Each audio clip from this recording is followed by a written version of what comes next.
What's going on, guys? W.A.S.P here, back to your video, and today I'm finally bringing you the long-awaited ranking of one of my favorite bands of all time, American heavy metal titans, W.A.S.P.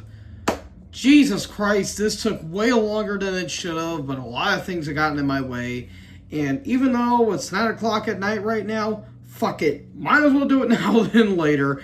And in case you guys can't tell, my voice is still not completely 100% yet, but we're getting there. And I apologize if there's some ramblings going on. My dog is in here, and she doesn't like it when I record videos. So, yeah, that might be a little bit of a problem, but sit. Good girl. Anyways, yeah, finally bringing you guys this one. This one took way longer than it should have, but I was finally able to get this done for you guys. And yeah, but before I get into the history of W.A.S.P, I want to talk about how I got into the band. So let's see, it was around when I was in high school. Still trying to find my footing into what I was listening to. I was heavy into Slipknot, the more metalcore or new metal acts. But then when I eventually listened to bands like Judas Priest, I would say Slayer, Black Sabbath, Motorhead, and a little bit of, I'll probably say Testament. W.A.S.P was a band that I didn't know existed up until I saw some retrospectives, mainly the Rageaholic, aka Razor Fist, Metal Mythos, and I got hooked instantly, and this has become one of my favorite bands of all time. Insanely consistent band. There is no bad album on this list. Even my least favorite album, I think, is still pretty damn good overall. But yeah, this is a very interesting list to do here, and this one was a bit tough because again, there's no bad albums. So yeah, without wasting any time, grab your friends, grab your loved ones, maybe not in that way, and join me on this wild roller coaster that is W.A.S.P. So, W.A.S.P formed after the demise of Circus, which was an LA-based band featuring rhythm guitarist and vocalist Blackie Lawless and a guitarist Randy Piper. So the original lineup consisted of Blackie on vocals and guitar, Piper on guitar, Rick Fox on drums, who will later go on to be in Striper, I believe, and Tony Richards on drums. Now, the band became pretty controversial pretty quickly for its raunchy and disturbing live shows, semi-nude models on torture racks and throwing raw meat into the crowd. Like, it got them a lot of publicity, but for all the wrong reasons, which I think what the band was intending to do. So, the band released their single, Animal Fuck Like a Beast, and shockingly, it was controversial. This lineup didn't last all that long, as Fox left to go join in Ron Keel Steeler and guitarist Yngwie Malmsteen, and then he was replaced by Don Costa, who used to play in sorry, I got my words mixed up. Who used to play bass in Tony's former band, Dante Fox, not to be confused with the actual wrestler Dante Fox, who will later go on to be on Great White. So shortly thereafter, Don would exit and enter bassist Braden Parker, who would fill in. At the same time, guitarist Chris Holmes would join the band, and around this time they get a manager by the little guy by the name of Rod Smallwood, who might be well known for his managing duties for one band called Iron Maiden. May have heard of them, may have not. So after signing with Capitol Records, into the studio they went, and I take a quick drink. And on August 17th, 1984, we would get the self-titled debut. Now, it's kind of worth mentioning that the original title for this album was titled Wing Assassins, and the track Animal was omitted from the album in the States to prevent it from being banned from major chain companies, but Rod really wanted to push it to go onto the album in question, and they decided to go independent, and then eventually we got this album here. Now, this album and the one after this was very tough as to what was my number one, because this and the following album are literally 1A, 1B. It's apples and oranges when it comes to the first two albums. But as for right now, this is my number one. I think the one thing that keeps this album from being number one for me is the production. I dig the production on this album. It's got that nice, raw, kind of live sound to it that I absolutely dig. And top-notch songwriting throughout. Like, this is damn near a greatest hits album, if you want to be technical. You get, of course, Animal Fuck Like a Beast, I Want to Be Somebody, Love Machine. But you also get some really damn good deep cuts on this album, like The Flame, Bad, School Days, Hellion, Sleeping in the Fire, On Your Knees, Tormentor, Torture Never Stops. This is I would say top 5 debut album of all time. This is a fucking classic from start to finish.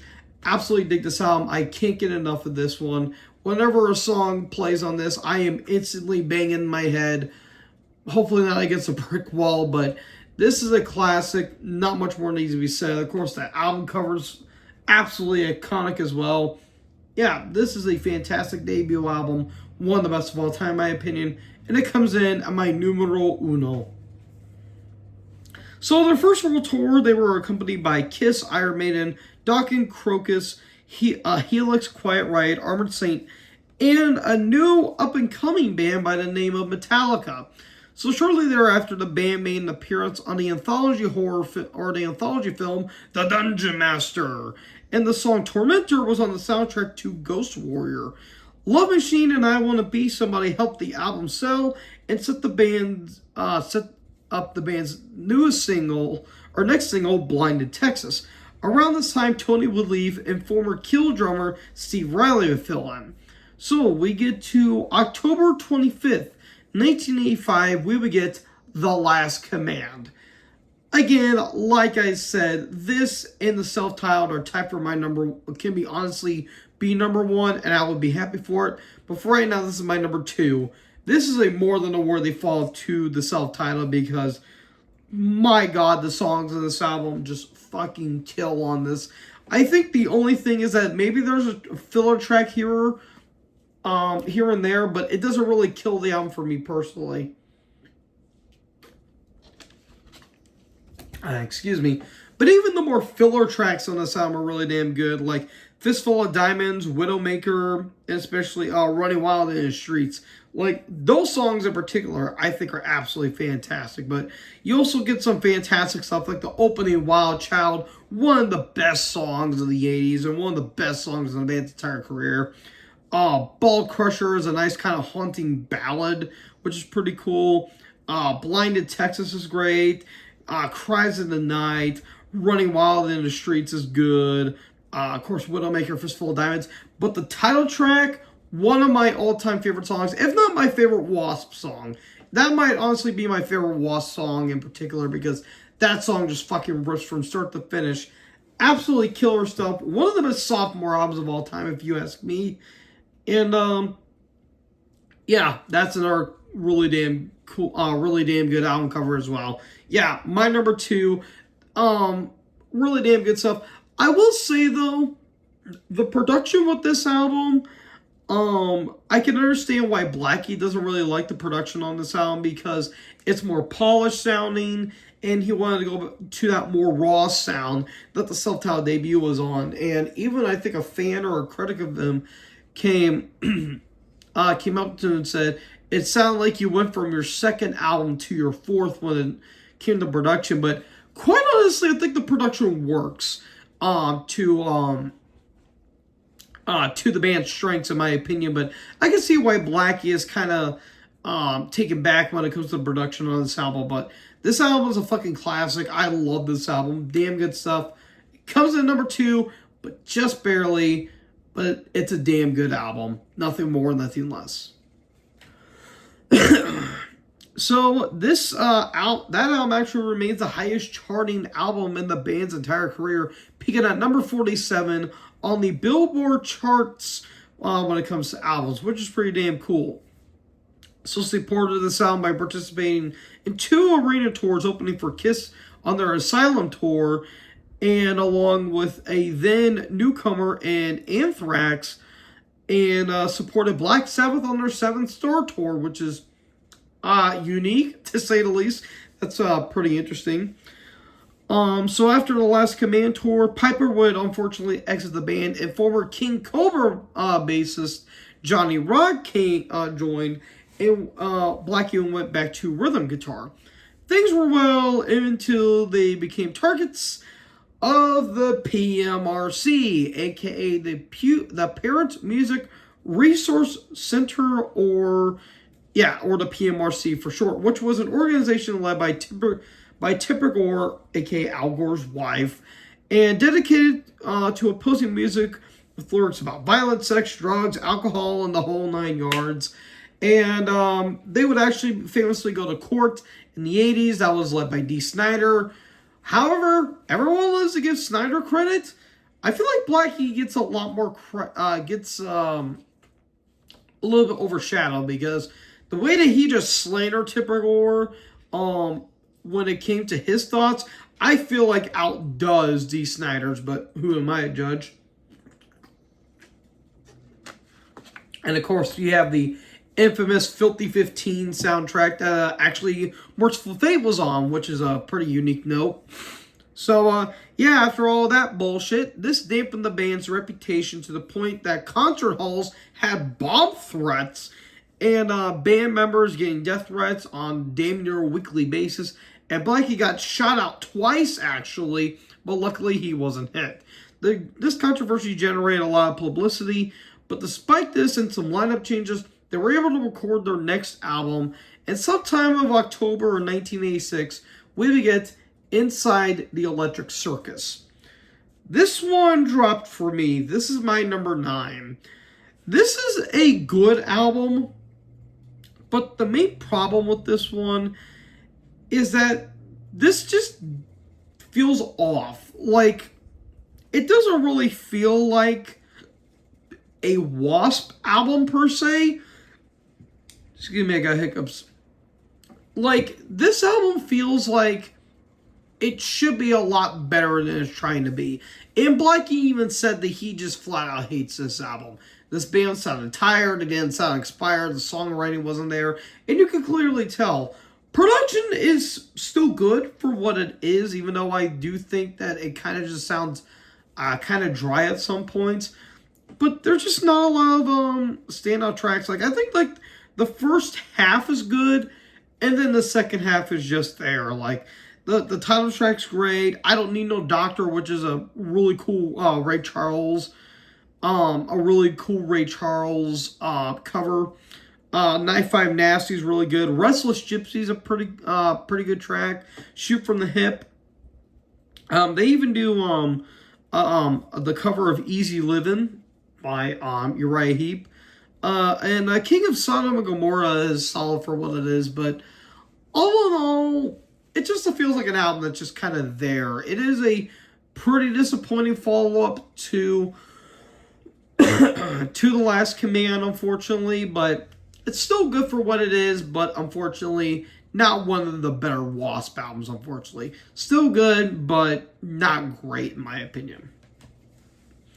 So this album received mixed receptions from fans and critics, with some citing it as 7th grade rock, which is kind of funny if you ask me. But fans dug it, while Blackie said in an interview that they were just exhausted, and they toured for about a year and a half with Maiden on their Somewhere in Time tour in Europe, and a North American tour with Raven, Saxon, and Slayer.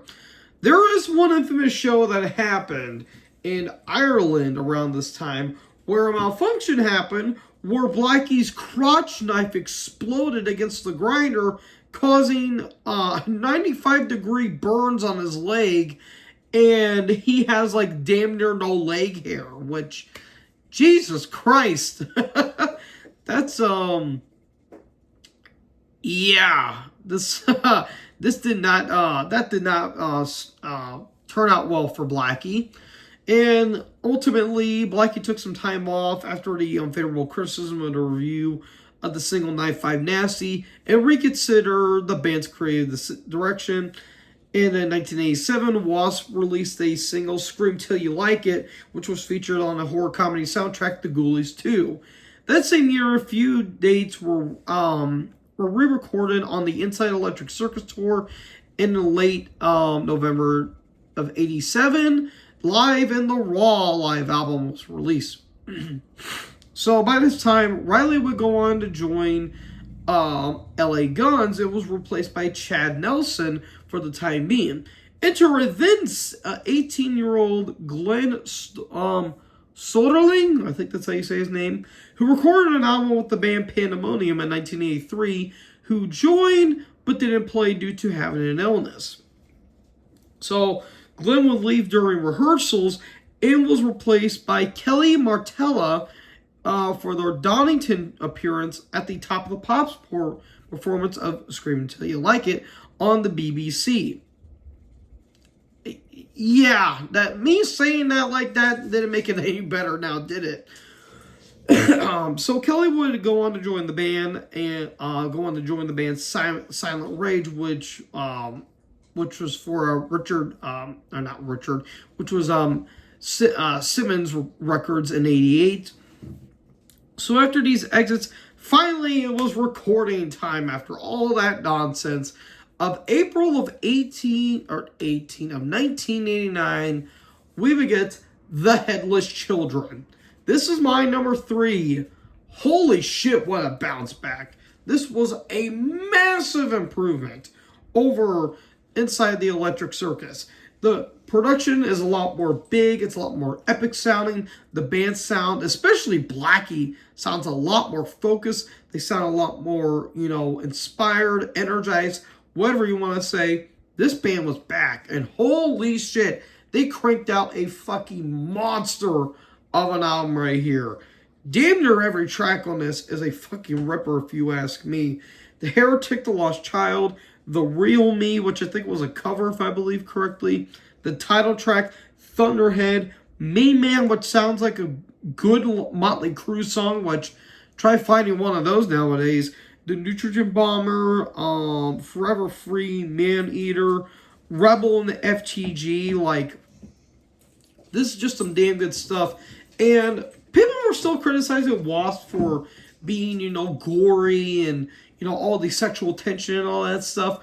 But the title track is actually an anti-nuclear war song, which is actually really damn cool. And this whole theme, this whole album, is kind of in a way, an anti-war album in some way, or maybe an anti-nuclear war album in some way, shape, or form, because god damn, this thing is just fantastic. They even do, they have For Whom the Bell Tolls, which I think is a cover of Metallica. I could be wrong, but yeah, this is a damn good album. Damn good stuff. I highly recommend this one. I feel like this is a pretty good gem right here. In terms of 80s metal, damn good stuff. Absolutely love it. It's my number 3. So, this album would actually reach the band's highest chart position in their career at number 48 on the Billboard 200 before dropping off several weeks later. However, it was critically acclaimed. It was their critically acclaimed work up to this point and the highest selling album to date, according to Blackie. Now, the drum duties for the album were handled by Quiet Riot drummer Frankie Banali. The band went on a tour in the U.S. with Accept and Metal Church to support the Headless Children, playing at smaller venues such as clubs and theaters, as opposed to arenas and stadiums. Which was basically the sign of the times where the quote hair metal and glam metal acts, which W.A.S.P was always kind of thrown into, which I will honestly disagree with that. That was starting to die out a little bit, and then the 90s would show up. Now, where am I at? Okay, so suddenly around this time, Chris Holmes would leave mainly due to personal and creative differences, aka wanted to continue the rock out with the cock-out style, and Blackie wanted nothing to do with that, essentially. Goes as far as to comment on Chris and Lita Ford's marriage, which, oh boy, that's a bit of a spicy one there. So after that debacle, the band broke up for a few months with Blackie going solo. And it was around this time that Blackie was originally casted to play the T-1000 in Terminator 2 Judgment Day. Yes, folks, he was actually supposed to play a Terminator in Terminator 2 Judgment Day. That would have been fucking awesome, except, oh god, was it Patrick Arnold? Or something like that? I can't remember who actually, went on to actually play the T-2000. Or the T-1000, I should say. But that would have been fucking cool. Robert Patrick, that's who it was. Yeah, he was replaced by Robert Patrick after Arnold deemed Blackie too tall. Which, I don't know how, but nevertheless, besides that, Blackie will return to solo, but pressure from record label, promoters, and fans, he released it as a W.A.S.P album, this time as a concept album. So we get into the album itself. On June of 1992, we beget The Crimson Idol. So before I talk about the album, let's talk about the story for this one. So the story goes as a teenager named Jonathan Steele, son of Elizabeth and William Steele, and brother Michael Steele. Michael was the favorite of the two sons, and John was looked at as a failure. Then one night, Michael was suddenly killed in a car accident by a drunk driver as John runs away from home, wanders the streets, and becomes a drug and alcohol addict. One day, he walks by a music store and sees a guitar, desires to be a rock star. Breaks the display open with a bottle, beginning his ascension to superstardom. John plays a solo on Crimson, played a guitar as often as he can in order to get the money to record an album. He meets Chainsaw Charlie, president of a major record label, and promises to shower John in all of the success and appreciation he desires. So Charlie introduces John's manager, Axel Rodman, as John goes on to achieve his dream of becoming a star. But reality starts to set in as life is not all sunshine and rainbows. Despite reaching the top of the world, he still wishes for one thing and one thing only: accepted by his parents. One night before a concert, he tries to reach out to reconcile with his parents, but they deny him by saying, "We have no son." Heartbroken by this, during the show, John removes the strings of his guitar, ties it into the shape of a noose, and hangs himself. Pretty fucking dark right there. The album itself is my number 4. I think this is more than a worthy follow-up to The Headless Children in all ways, shape, and form. The instrumentation is fantastic. The production's a little more lavish and lush on this album. And there's just this big, epic, and grandiose vibe on a good chunk of the tracks here. Like Titanic Overture, for example. What a hell of a song to kick off the entire album. Let's see, The Invisible Boy is really good. Arena of Pleasure is one of my favorites. Chainsaw Charlie / Murders in the New Morgue's fantastic. Dr. Rocker, I Am the One. The Idol is a nice, fantastic ballad. And A Great Misconceptions of Me, which is this 9-minute epic of basically a full circle of the album itself. It's absolutely fantastic. There might be a track or two that I really didn't care for, but it did carry the theme and it did carry the narrative, which I absolutely loved. So, yeah, this is some great shit. Not much more needs to be said, and it comes in at my number 4. So, many fans and critics praise this album as arguably their best, and have some tour dates. The follow-up will be a solo album turned W.A.S.P album yet again. So in August of 1995, we beget Still Not Black Enough. This is my number 14. This is my second to last. Holy shit, the drop in quality that this album has. Now again, make no mistake, I still think this is a good album. It's just, to me, this album just feels there. Like, in terms of a 90s album, it just really feels there for me for the most part. It's still good, but it just doesn't really do a whole lot for me in the outset. There are some good tracks though. The title track's great. Um, Skinwalker's good. Black Forever, Keep Holding On's a pretty good ballad. Rock and Roll to Death. But the big standout to me is actually the cover of Queen's Tie Your Mother Down. That's a fantastic track right there. And a really damn good cover. But honestly, nothing about this album really stood out to me. It just feels like it's just kind of there for the most part. It's still good. I still really, really, really dig it.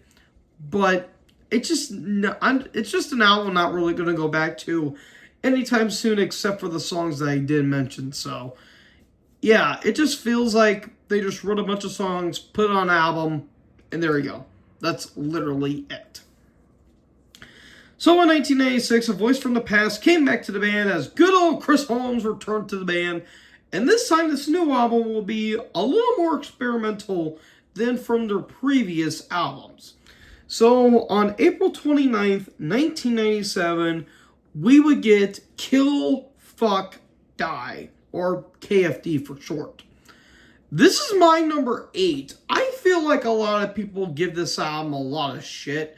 And I personally don't understand why, because I fucking dig this album. I believe this was actually the first W.A.S.P album I heard, which is kind of weird, but then again, I listened to quite a bunch of weird shit back in my day, back in high school. But I dig this album. I dig the hell out of this album. Like, yes, this is when the band went industrial, but sometimes when a band or a solo artist go industrial, it's not entirely a bad thing. Look at what Alice Cooper did in the 2000s with Brutal Planet and Dragon Town. Tell me that shit doesn't fucking rock. And then of course you have like bands like Danzig and Motley Crue when they went industrial, and the less said about that, the better. But W.A.S.P, I think, kind of they kind of took that industrial metal sound and kind of made it their own. And I think they actually did it in a pretty unique way, because there's still like classic W.A.S.P tones and vibes on this album. It's just more industrial, which I think is pretty cool. But the title track, My Torture Dies, Kill Ahead, Your Pretty Face is pretty good. Little Death, Wicked Love. But the final track, The Horror, is just fucked up in every way, shape, and form. It's very, very, very haunting. It's very atmospheric and just, yeah, it's quite a lot to take in, because the chorus is just, it's an earworm. It's ear candy in all the fucked up ways that you can think of. So yeah, this album's a tour de force in my opinion. I dig the shit out of this album, and this comes in at my number 8.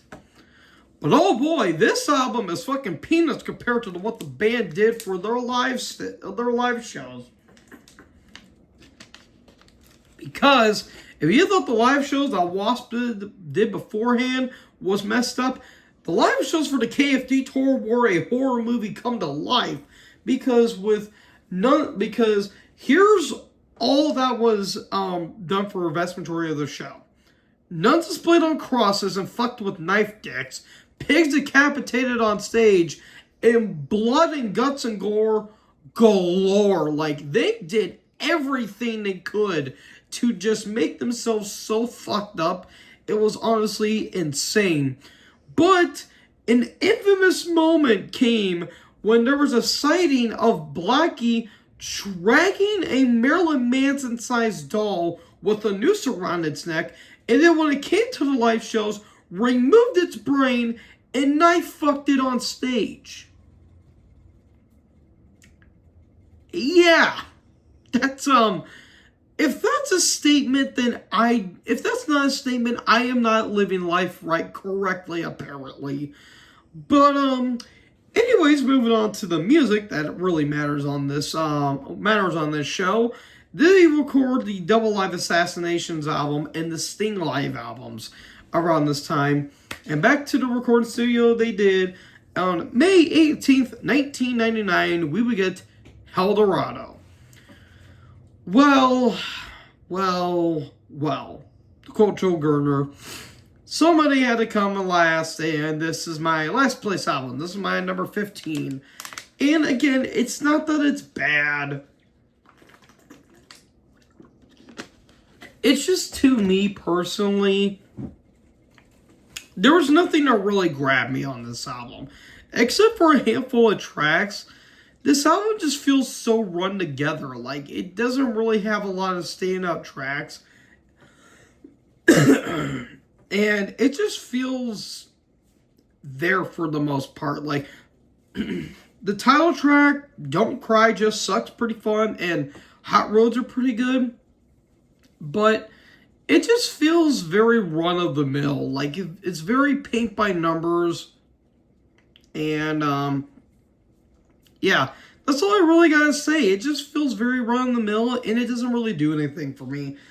And, yeah, like, coming off of the mindfuck that was KFD, it felt like they played it safe with this one, even though, apparently from what I've read and from what I've heard, apparently the live shows nearly got them banned on the entire planet at this point. So, yeah, when you somehow outdid the album's live tours before this one, you're doing something apparently. But, yeah, this one just didn't do anything for me. Just feels kind of there, and while not bad, it's just not really memorable. Excuse me, it's not really memorable at all. So, excuse me. So, yeah, nothing really did anything for me, so comes into my number 15. So, after some tours, they went back to the recording studio, and on April 3rd, 2001, we would get Unholy Terror. This is my number 5, a big step up from the previous album, and this is the beginning of the more modern W.A.S.P.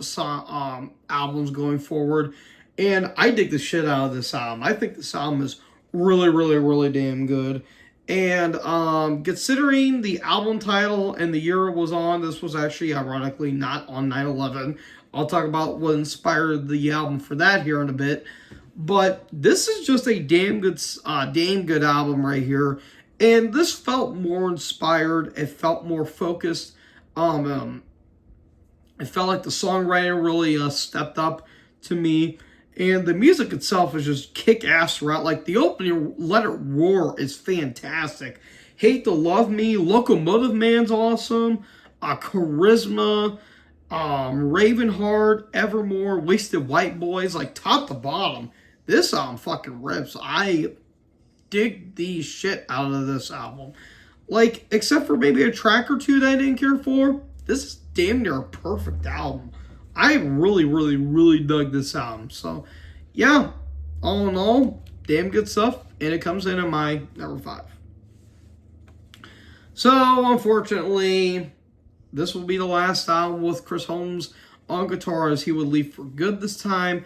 And I believe, correct me if I'm wrong here, but around that time, that was when, it was either that or the 90s, when Chris Holmes made that video where he was, quote, drunk at a pool, when the bottle he was drinking out of was actually water, and really kind of rubbed the band the wrong way, where Blackie just flat out hated him for that.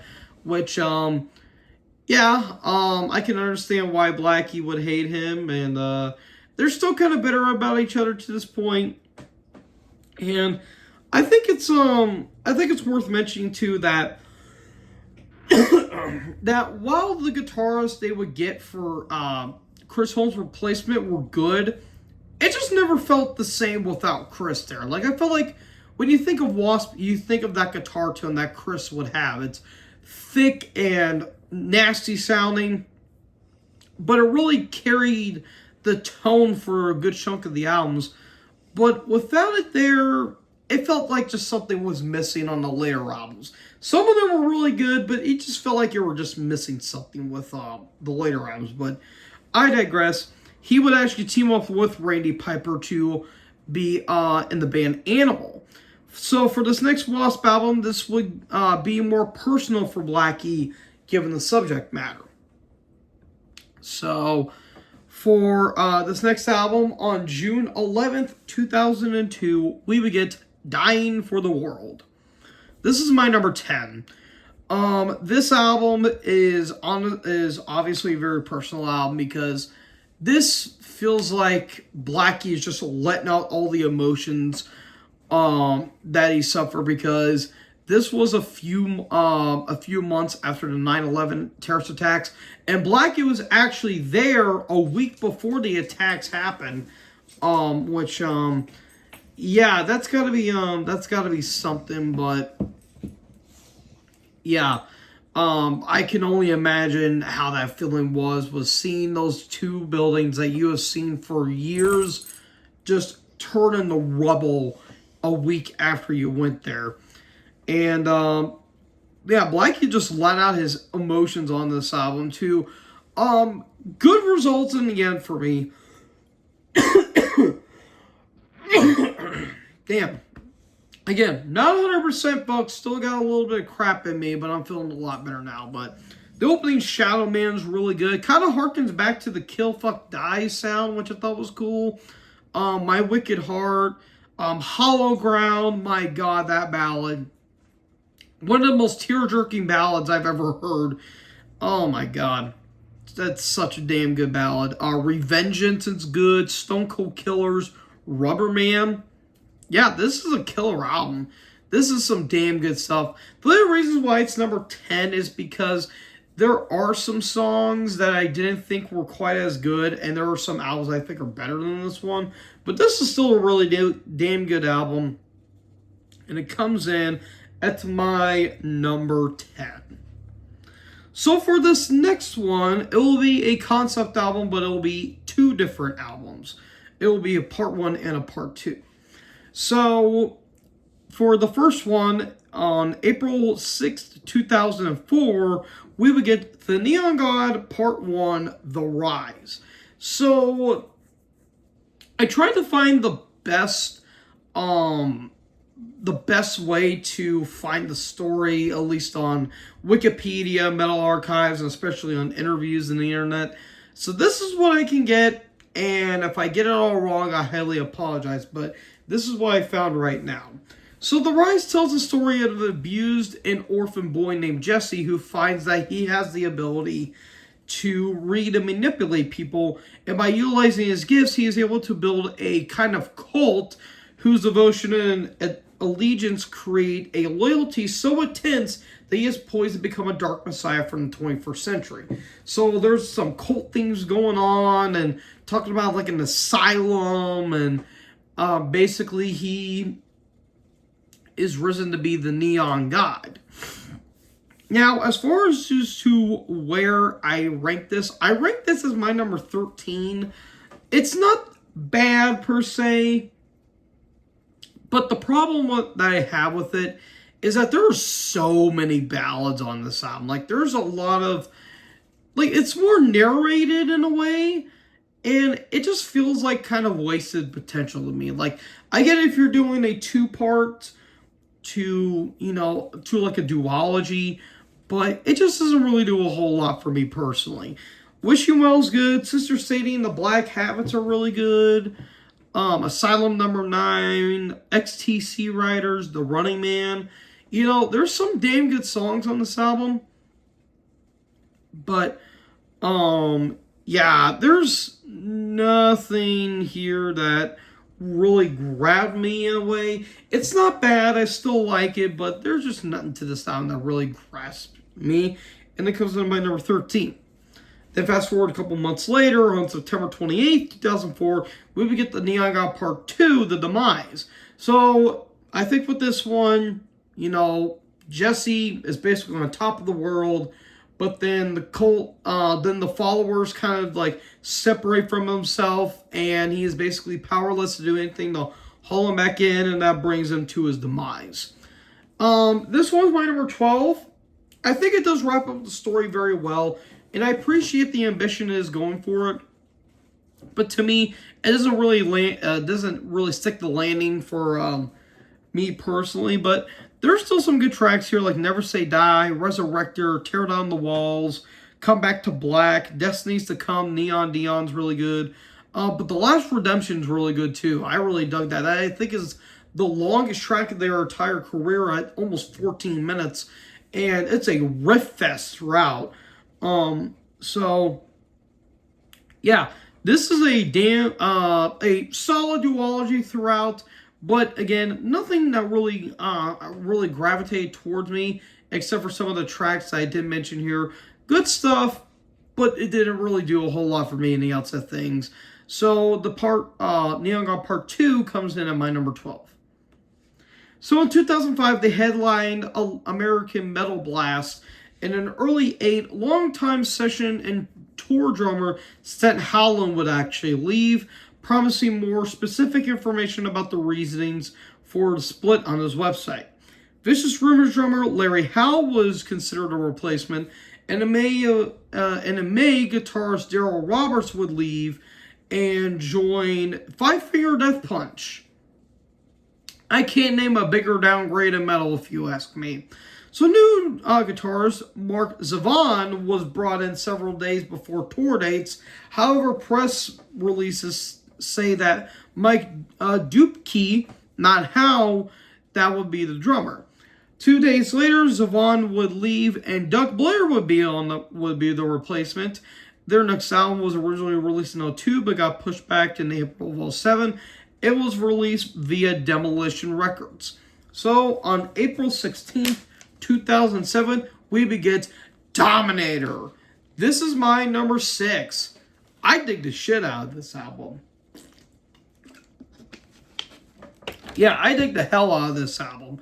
And in terms of a follow-up, this I felt like was the proper follow-up to Unholy Terror. It's catchy and themic, and it's just got those fucking rockers throughout. Like, the opening, Mercy, for example, is really damn good. Long, Long Way to Go, The Burning Man, Heaven's Hung in Black. What a beautiful ballad.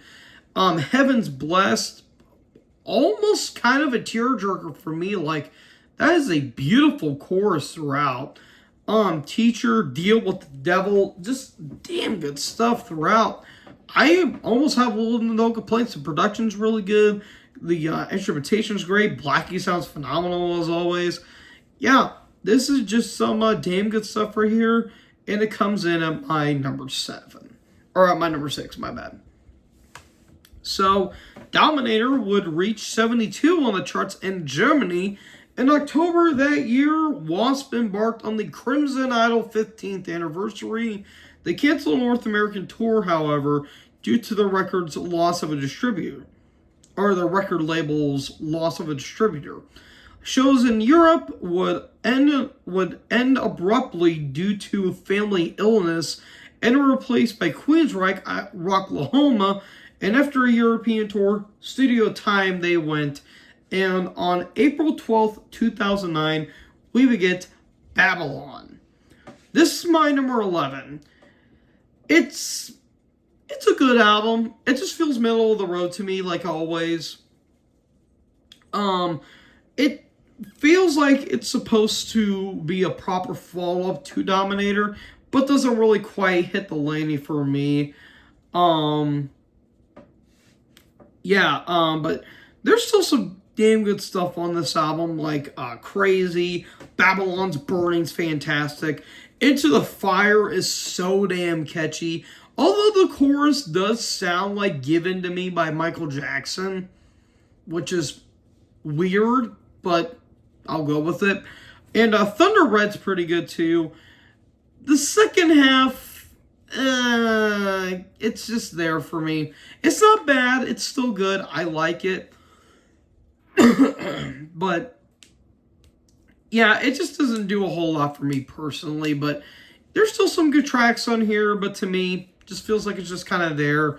And it comes in at my number 11. So after Babylon, Blackie would state that he will no longer be performing Animal at the live shows due to his religious beliefs because he became, I think he became Christian around 2002, I believe. So there you go there. Hence why some of the albums after this had a little more Christian theme to them, which is interesting, I guess. So on the Beast of Babylon tour, Blackie would cancel 2 shows within the week, and a couple more shows were canceled. And in 2012, they celebrated their 30th anniversary of their first live show by kicking off a world tour at the Forum in London. So studio time was a calling, and so was time for a new album. And on October 2nd, 2015, we would get Golgotha. This is my number 7. I think this is a proper follow-up to Dominator, if you ask me personally, because Babylon was good, but it just felt like, again, they just wrote a bunch of songs and just put it on an album, and there you go. That's what Babylon felt to me. With Golgotha, they got a little more epic with this one. Dare I say they went proggy? Like, there's a lot of longer tracks on this album, and some of it does kind of sound a little bit like Maiden. Except this is actually good, but I digress. At least later Maiden. But again, this is good, but I digress. There's still some damn good tracks on this album, though. Like, the opening Scream is fantastic. I kind of like the atmosphere on this album. It's a lot more epic, which I would say, and a lot more melodic, which I thought was pretty cool. Last Runaway is really good. Shotgun's fantastic. Slaves of the New World Order. My God, the lyrics on that are pretty fucking dark, if you ask me. Eyes of My Maker, and the title track in particular, I think are really damn good. Again, a couple of tracks didn't do it for me, but they weren't bad. They were just not great. So, yeah, this is a damn good album, and this is, unfortunately, their latest album to date. Hopefully a new one. We can only speculate with this one. But, as for right now, damn good stuff, and it comes in at my number 7. So, they toured in 2017 to celebrate the 25th anniversary of the Crimson Idol, and to coincide this, they released a Crimson Idol soundtrack, Reidolized, in 2018. A follow-up has been in the works, but nothing new yet. But unfortunately, Bobby Kulick would pass away, and 3 months following, former drummer Frankie Banali would pass away as well due to prostate cancer in 2020. So after, COVID happened, the band embarked on their first North American tour in 2020 with Armored Saint and the Michael Schenker Group. So while in North America, Blackie stated that the band used backing tracks in live performances. And unfortunately, former bassist Bob Costa would pass away in 2024 at the age of 65. So where does that leave W.A.S.P? Well, they're currently on tour right now, and if you have a chance to go see them, go do it. Because even though I haven't seen them myself personally, I've heard some damn good stuff about them, even though they are using backing tracks. But what can you really do about that? So, folks, that is it. I am finally done with this. Thank God I can finally move on to the next band I'm going to be talking about, because I'm fucking insane for the stuff I'm going to be doing next, because the next few bands I have a shit ton of albums, except for the last one. But thank you guys for watching this video. What is your favorite W.A.S.P album? Let me know in the comment section below. Before I leave, what band am I going to be talking about? Well, I'm going to be talking about a thrash band, and I talked about one of the German Teutonic 4, or Teutonic 3, depending on who you ask. I talked about Sodom before. The next one I'm going to be talking about is none other than Creator. That one's going to be an interesting one, because I heard their early stuff's really good, their modern stuff's fantastic, and then the 90s kind of hit. But I'll talk about that when I talk about that. So hopefully I'll be able to get that one done sooner than later, because if I don't, I am fucked. But anyways, hope you guys enjoyed this ranking. If you guys did, make sure you guys leave a like, leave a comment, tap that big red subscribe button, tap the bell so when I upload, you guys will be notified. Thank you guys so much for watching this video. Most importantly, join the herd. Till I guys next video. Peace out.